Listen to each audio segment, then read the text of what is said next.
আমার নাম বাবুল প্রামাণিক। আমাদের পরিবারের দীর্ঘদিনের লিটিগেশনের জন্য, ঝুট ঝামেলার জন্য গত 15ই আগস্টের পরের দিনই আমাদের বাড়িতে এক চরম অশান্তি হয়। আমাকে উদ্ধত হয়ে খুন করতে আসে, মার্ডার করতে আসে আমার জ্যাঠা ছেলে স্বপন প্রামাণিক এবং ওনার বিশেষ স্ত্রী মাধবী প্রামাণিক।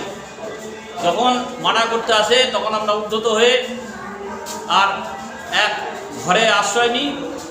তখন ঘরে গিয়ে আশ্রয় নিয়ে ঘরের কুলুপ দিয়ে দিই।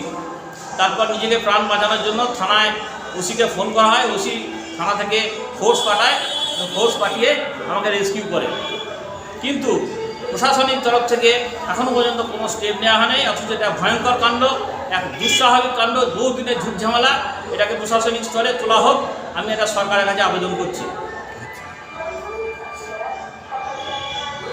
হ্যাঁ, জীবন সংশয় আশঙ্কা হচ্ছে, যে কোনো দিন মার্ডার হয়ে যেতে পারি। আমি বা আমার মা দুজন বাড়িতে থাকি, আমার বাবা মারা গেছে। এই সংসারকে বাঁচানোর জন্য দীর্ঘস্থায়ী এক লড়াই করে যাচ্ছি, যে কোনো মুহূর্তে মার্ডার হয়ে যেতে পারি। কারণটা কি? কারণ আমাদের প্রতি প্রতিহিংসা, আমাদের ডেভেলপমেন্টের প্রতি প্রতিহিংসা, দীর্ঘদিনের প্রতিহিংসা। এই প্রতিহিংসার জেরে আমাদের উপর কয়েকবার হামলা হয়েছে, কয়েকবার বিষক্রিয়াস্বরূপ মার্ডার করতে এসছে, খুন করতে এসছে। আমাকে এখানে রোজগার করে খেতে দেয়নি। আমি কুড়িগ্রাম, কাটোয়া থানা কুড়িগ্রাম বলে একটা গ্রাম আছে, সেখানে 6 বছরকে বাস করে থেকে এসেছি। আমাদের উপর দস্যুহারী দুর্ব্যবহার করে চলেছে।